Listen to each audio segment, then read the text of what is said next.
Welcome students. तो हमारी 3 equation यहाँ तक कंप्लीट हो गई थी। ये dp1 अपॉन डी टो वाली निकाली थी, dp2 अपॉन डी टो और dp3 अपॉन डी टो। इसके बाद जो चतुर्थ समीकरण निकालने के लिए चूंकि चतुर्वें बल का जो चतुर्थ कंपोनेंट होता है, चतुर्थ घटक होता है, उसका यूज करेंगे हम। चतुर्थ घटक कितना होता है? F4 इक्वल टू कितना? आयोटा अपॉन सी gamma u u vector dot f vector. ये होगा चूंकि एफ वेक्टर क्या है? बल है, तो वो कितने के बराबर था? Q e vector plus u vector cross B vector, इस तरह से था। इसलिए इधर लिख लेते हैं इसको।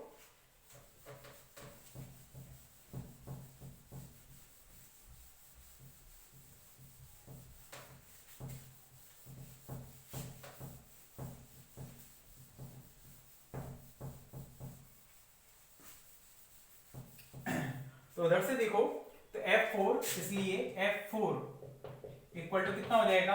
आयोटा अपॉन सी गामा यू और यहां पर u vector dot f vector. F vector की वैल्यू कितनी रखोगे यहां पर? Q e vector cross u vector cross B vector, ये लिख दोगे। ठीक है, F4 को हमने लिख दिया dp4 upon D to, implies करते हुए iota upon C gamma you, q को बाहर निकाल लिया, इसमें क्यू को बाहर निकाल लिया, यू वेक्टर डॉट ई वेक्टर हो जाएगा और यहां पर हो जाएगा u vector dot u vector cross b, u vector cross b. अब देखो u vector cross B vector की दिशा कहां पर होगी?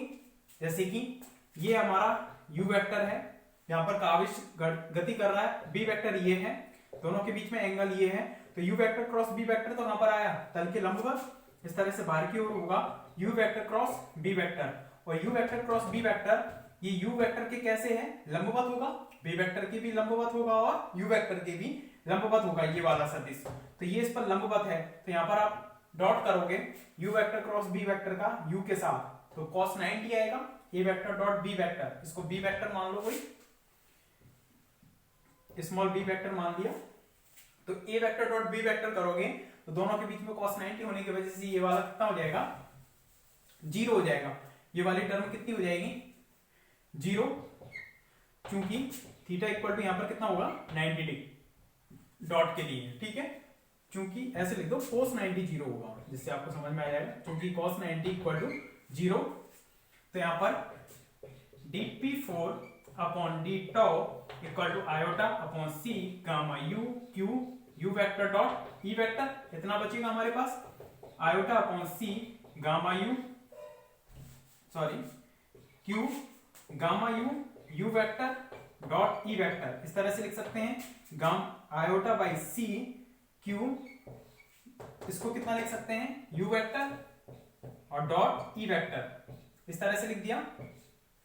तो यहां से ये कितना हो जाएगा?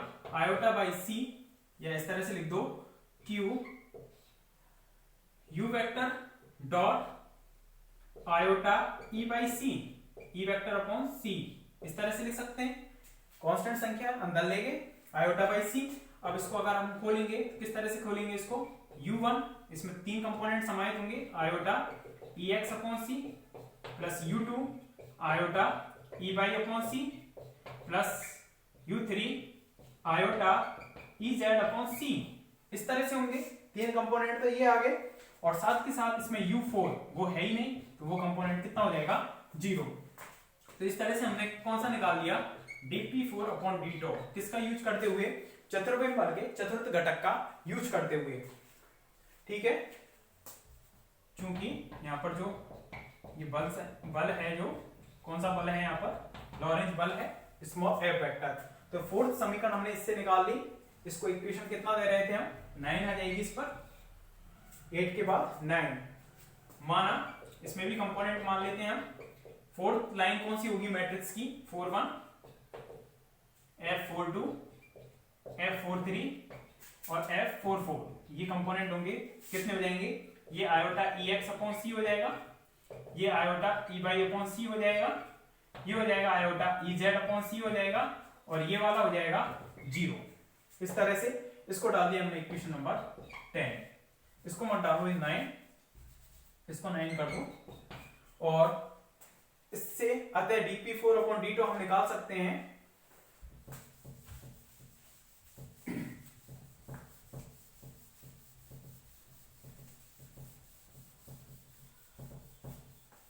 तो इससे dp4 अपॉन d2 कितना आएगा हमारे पास, dp4 upon d2 equal to q, इसको हमने लिख दिया summation of u nu f4 nu, इस तरह से लिख सकते हैं हम 4 के साथ, न्यू 1 से 4 तक वेरी कर रहा है, इस तरह से इसको डाल दिया हमने इक्वेशन नंबर 10, इक्वेशन नंबर 10। ठीक है, यहां तक लिखो इसको कंप्लीट पूरा। तो dp4 अपॉन d2, तो 4 इक्वेशन आई है, dp1 upon d2, dp2 upon d2, dp3 upon d2 और dp4 अपॉन d2।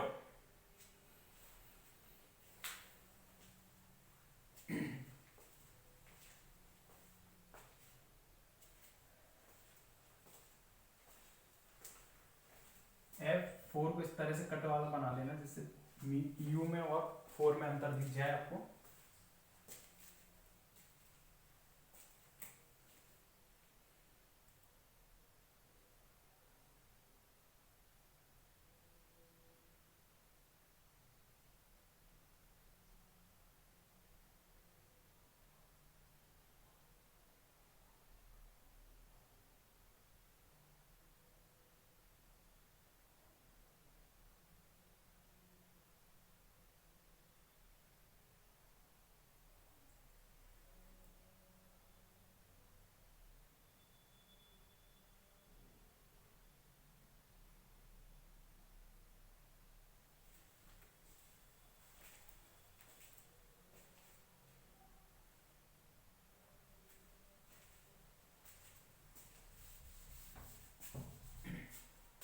तो यहां तक हो गया। तो जो समीकरण थी इन तीनों से रिलेटेड, चारों से रिलेटेड, dp1 अपॉन d2, इनसे चारों की वैल्यू लिख देना।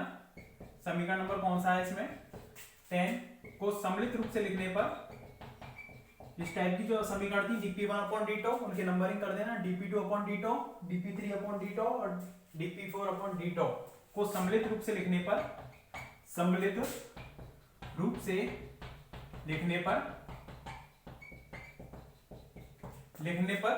तो किस तरह से लिखेंगे इसको, dp म्यू अपॉन d टॉ, चतुर्भुज में लिख दिया हमने dp म्यू अपॉन d टॉ, जिसको हम f म्यू भी लिख सकते हैं। ठीक है, इक्वल टू कितना हो जाएगा, q summation of u new और f म्यू न्यू, इस तरह से लिख सकते हैं। और म्यू और न्यू की वैल्यू कहां से कहां तक वेरी कर रही है, 1 2 3 4। देखो किस तरह से, जब म्यू इक्वल टू आप 1 रखोगे तो dp1 upon d tau, mu equal to 1 रख देंगे, f1 पहली वाली इक्वेशन आ जाएगी और न्यू को वेरी कराएंगे 1 2 3 4 तक, म्यू को फिक्स रखते हुए। फिर म्यू को 2 रखोगे, 2 यहां पर आ जाएगा और न्यू को वेरी कराएंगे 1 2 3 4, तो चारों ऐड होकर आएंगे। इसी तरह से dp4 अपॉन d टॉ करोगे तो म्यू के स्थान पर 4 आ जाएगा फिक्स, और उसके बाद इसमें 4 और न्यू की वैल्यू 1 2 3 4, तो ये वाली इक्वेशन आपके पास आ जाएगी। तो चारों इक्वेशंस को हमने सम्मिलित रूप से लिख दिया इसमें, और ये वाली जो समीकरण है वही कहलाती है लॉरेंज बल का। लॉरेंज बल वास्तव में तो क्या था, एफ वेक्टर, वो तो कितना था, dp वेक्टर अपॉन dt। ये तो त्रिविम में लिखते हैं हम ऐसा, तो कि संवेग अपॉन समय, यहाँ पर क्या है, संवेग है, लेकिन कौन सा है, चतुर्विम संवेग अपॉन चतुर्विम का ही समय। चतुर्विम में समय को किससे लिखते हैं हम, d टॉ से। तो चतुर्विम संवेग में परिवर्तन की, समय के सापेक्ष परिवर्तन की दर क्या कहलाती है, चतुर्विम बल। तो चतुर्विम बल है, उस रूप में हमने उस लॉरेंज बल को लिख दिया चतुर्विम रूप में। तो ये कौन सा रूप कहलाएगा, सप्रसरण रूप कहलाएगा।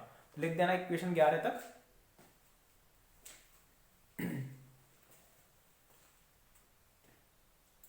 समीकरणों के नाम डाल देना जो भी है।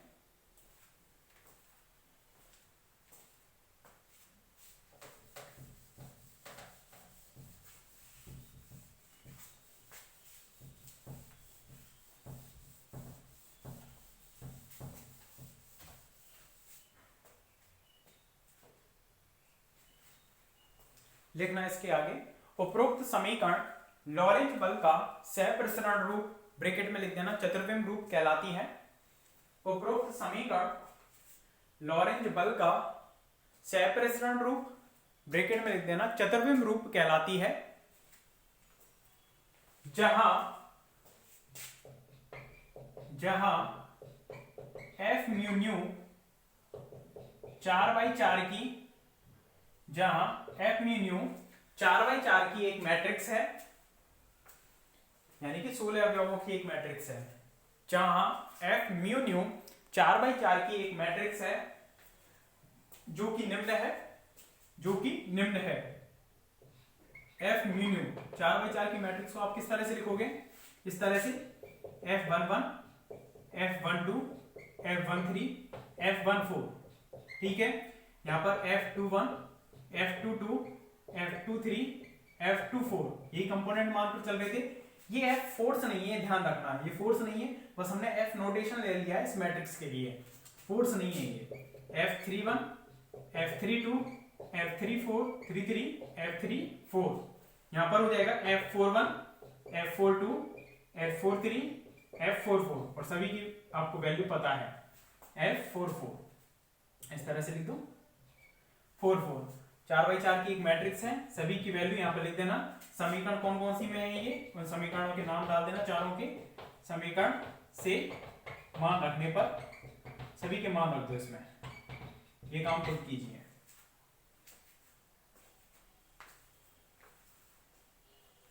इन समीकरणों से इसमें वैल्यू पुट कर दो।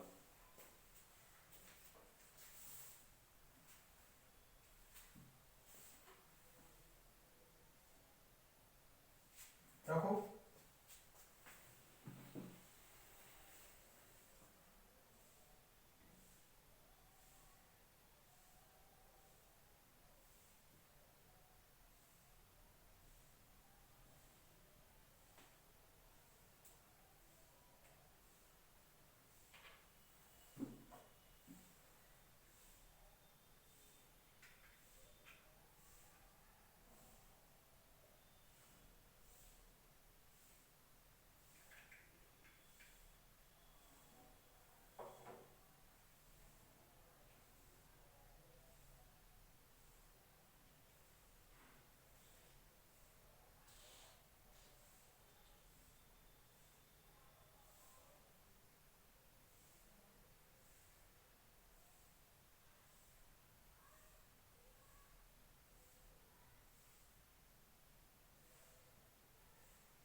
कितनी बनेगी मैट्रिक्स इनकी वैल्यू पुट करने पर?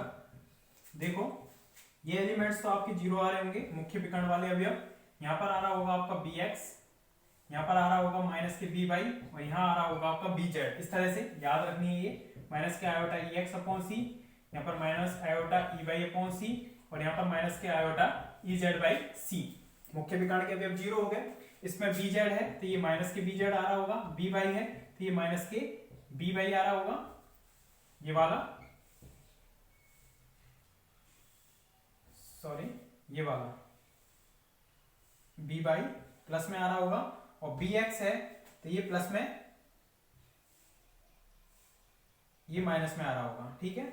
उल्टे आ रहे होंगे, माइनस का ये प्लस का और ये फिर माइनस का, और नीचे आ रहे होंगे इनकी positive, iota ex upon c, iota ey upon c और आयोटा ez अपॉन c। इस तरह से आपको 4/4 की एक मैट्रिक्स है यहाँ पर मिल रही होगी, ये याद होनी चाहिए आपको f म्यू न्यू की वैल्यू, ठीक है। तो इसमें देखो मुख्य विकर्ण के अवयव यहाँ पर जीरो हैं, इधर bx minus by minus bx minus by bz और ये माइनस में, इस तरह से याद रखनी है। और इनके जस्ट अपोजिट साइन के साथ सिमिलर एलिमेंट आएंगे, ये यहाँ पर, इसका यहाँ पर, इसका यहाँ पर और ये तीनों यहाँ पर, ठीक है। तो इस मैट्रिक्स को यदि हम मानते हैं एफ म्यू न्यू, अगर इसका हम ट्रांसपोज करते हैं, एफ म्यू न्यू का ट्रांसपोज करते हैं तो वो माइनस एफ म्यू न्यू के बराबर आएगा। यदि इस मैट्रिक्स का आप ट्रांसपोज करते हो, रो को कॉलम में, कॉलम को रो में बनाते हो, तो वो माइनस एफ न्यू के बराबर होगा। माइनस उसमें से कॉमन लेंगे और वो कितने के बराबर ही बन जाएगी? एफ म्यू के बराबर बन जाएगी, ठीक है। तो इस प्रकार की जो मैट्रिक्स है उसको हम क्या नाम देते हैं? दो पड़ी होंगी, सममित मैट्रिक्स और प्रतिसम्मित मैट्रिक्स। इसको हम नाम देंगे यहां पर प्रतिसंवित मैट्रिक्स। ठीक है, प्रतिसंवित मैट्रिक्स, क्योंकि इसका ए का ट्रांसपोज अगर -a के बराबर हो तो वो प्रतिसंवित, और यदि ए का ट्रांसपोज यदि ए के बराबर आता है तो उसको हम बोलते हैं सममित मैट्रिक्स, सिमेट्रिक मैट्रिक्स। तो इसमें लिखना आगे, उपरोक्त मैट्रिक्स एक प्रतिसंवित मैट्रिक्स कहलाती है। उपरोक्त मैट्रिक्स एक प्रतिसंवित मैट्रिक्स कहलाती है। उपरोक्त मैट्रिक्स एक प्रतिसंवित मैट्रिक्स कहलाती है।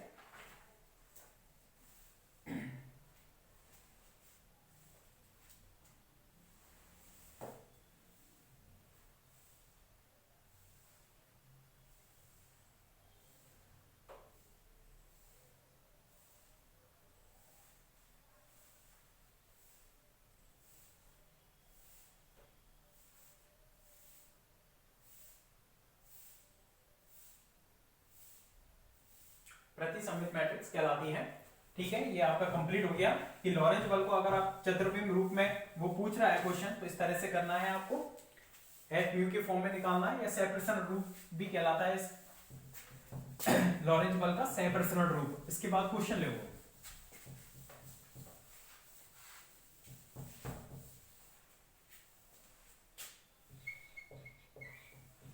क्वेश्चन देखो, यदि कण की कुल ऊर्जा, यदि कण की कुल ऊर्जा उसकी विराम द्रव्यमान ऊर्जा के,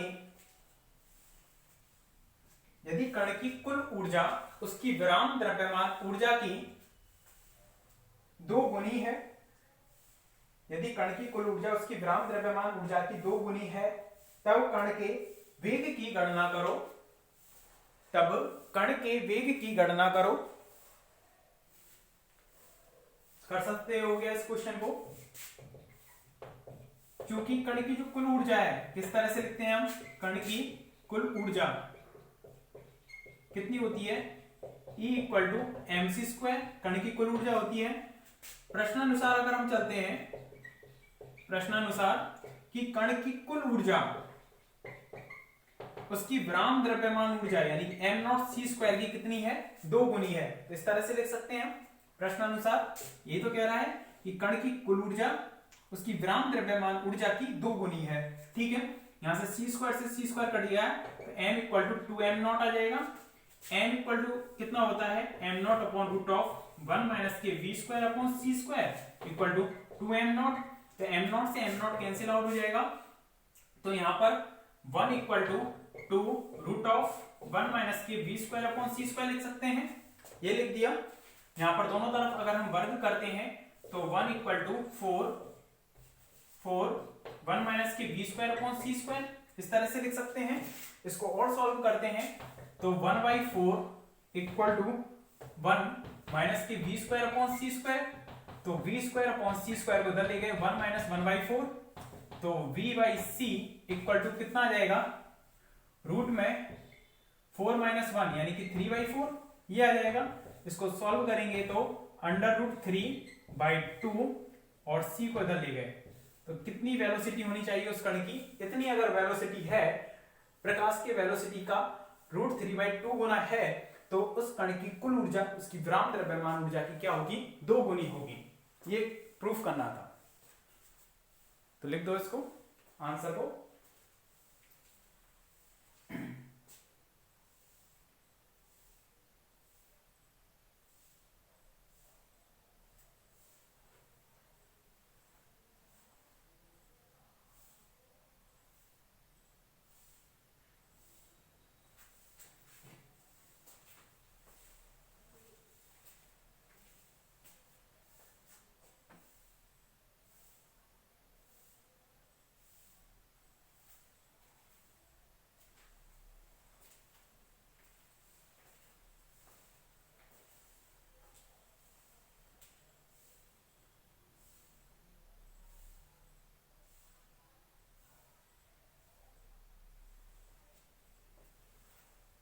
इसके बाद नेक्स्ट क्वेश्चन लिखे,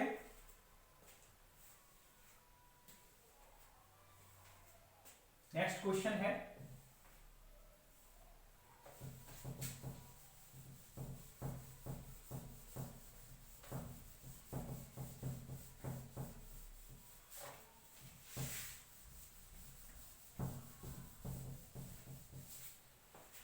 लिखो, दो जेट विमान, जेट फाइटर प्लेन जो होते हैं, दो जेट विमान क्रमशः 2000 किलोमीटर पर आवर एवं 1000 किलोमीटर पर घंटे की रफ्तार से 2000 किलोमीटर पर घंटे एवं 1000 किलोमीटर पर घंटे की चाल से एक दूसरे की ओर गति कर रहे हैं, एक दूसरे की ओर गति कर रहे हैं।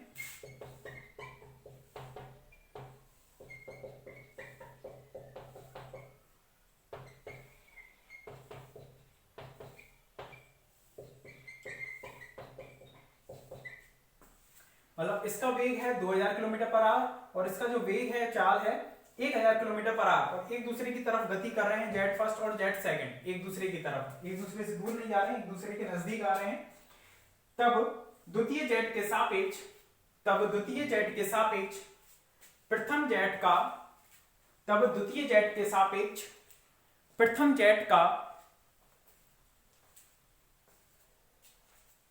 प्रथम जेट की गति का मान ज्ञात कीजिए। तब द्वितीय जेट के सापेक्ष प्रथम जेट की गति का मान ज्ञात कीजिए। प्रथम जेट की गति का मान ज्ञात कीजिए। अच्छा, एक चीज बताओ मेरे को कि जो इन वेग से जो ये जेट गति कर रहे हैं, क्या ये प्रकाश की गति के बराबर है क्या, या प्रकाश की गति के आसपास है क्या? सोचो जरा कि जेट क्या कभी भी प्रकाश की वेग की ओर टेंड कर सकता है क्या? ये खुद सोच लो कि प्रकाश का वेग क्या होता है, 3 × 10⁸ मीटर पर सेकंड। इसको यदि हम उससे लिखते हैं 3 लाख किलोमीटर लिख सकते हैं इसको, 3 × 10⁵ किलोमीटर पर सेकंड। तो ये तो इतने किलोमीटर पर सेकंड में घूम रहा है, 3 लाख किलोमीटर पर सेकंड में, और जबकि ये तो 2000 किलोमीटर एक घंटे में घूम रहा है। तो इसकी तो स्पीड है वो v है, is very very very less than c है। तो ये तो अनापेक्ष की गति हो गई। क्या हो गई? अनापेक्ष की गति। तो हमें जो ये वेग दिए हुए हैं वो किसके सापेक्ष दिए हुए हैं? स्थिर निर्देश तंत्र के सापेक्ष दिए गए हैं। तब हम वेगों के संयोजन से लिख सकते हैं, वेगों के संयोजन से। कैसे? कि हमें इसका वेग निकालना है। इसका प्रारंभिक वेग हमने मान लिया कितना है, माना जेट फर्स्ट का स्थिर निर्देश तंत्र के सापेक्ष वेग, स्थिर निर्देश तंत्र के सापेक्ष वेग कितना है, ux मान लिया। ठीक है, ये हमें पता है। तब जेट सेकंड के सापेक्ष जेट फर्स्ट का वेग, तो एक तरह से गतिशील निर्देश तंत्र मान लो इसको कि एक गतिशील निर्देश तंत्र है जेट सेकंड, क्योंकि इसके सापेक्ष ये क्या है, एक तरह से निर्देश तंत्र गतिशील है। उसके सापेक्ष हमें जेट फर्स्ट का वेग निकालना है। तो वो मान लिया हमने कितना, ux डैश। तो वेगों के संयोजन से, इस लाइन को यहां पर लिखना, तब अतः वेगों के संयोजन से कितना हो जाएगा बताओ, ux dash equal to ux plus v, और व्युत्क्रम वेगों का संयोजन है ये, व्युत्क्रम या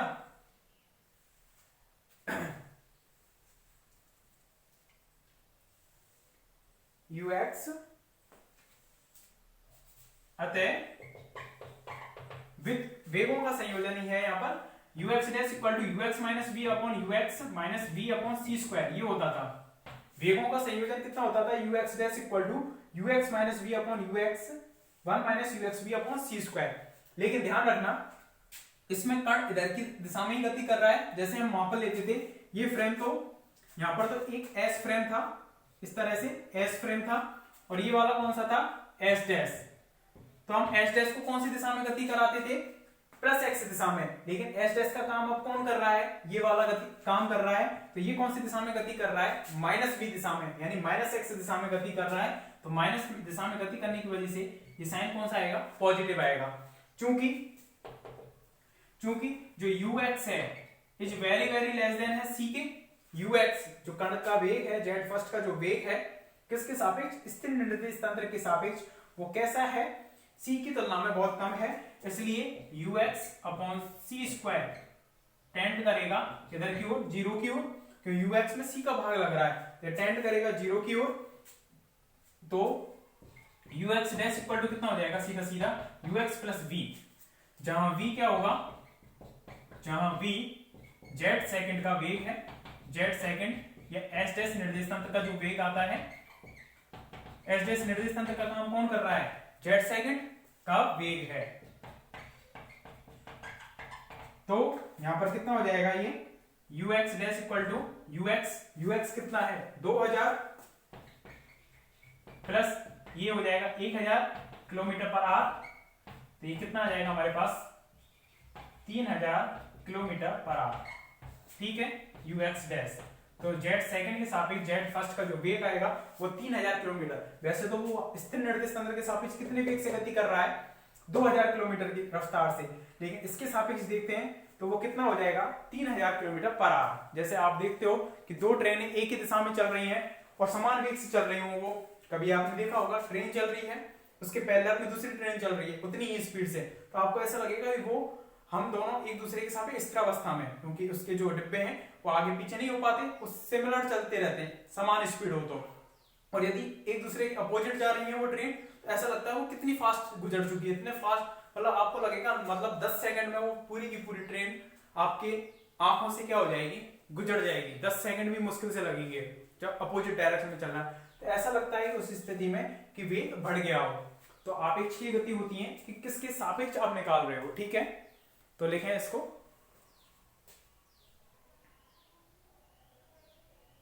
कंप्लीट करें क्वेश्चन को, इस तरह से बना लेना।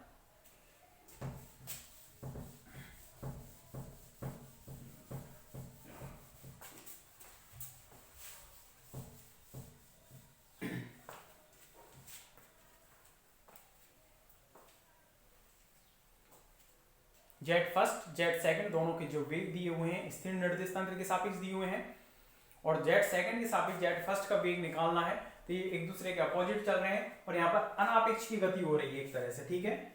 तो अनापेक्ष की गतियों के लिए सीधा ही हम वेगों को ऐड कर देते हैं, अपोजिट डायरेक्शन में हो और सेम डायरेक्शन में हो तो उनको घटा देते हैं, जिसके सापेक्ष होता है उसके वेग को हम घटा देते हैं सीधा ही।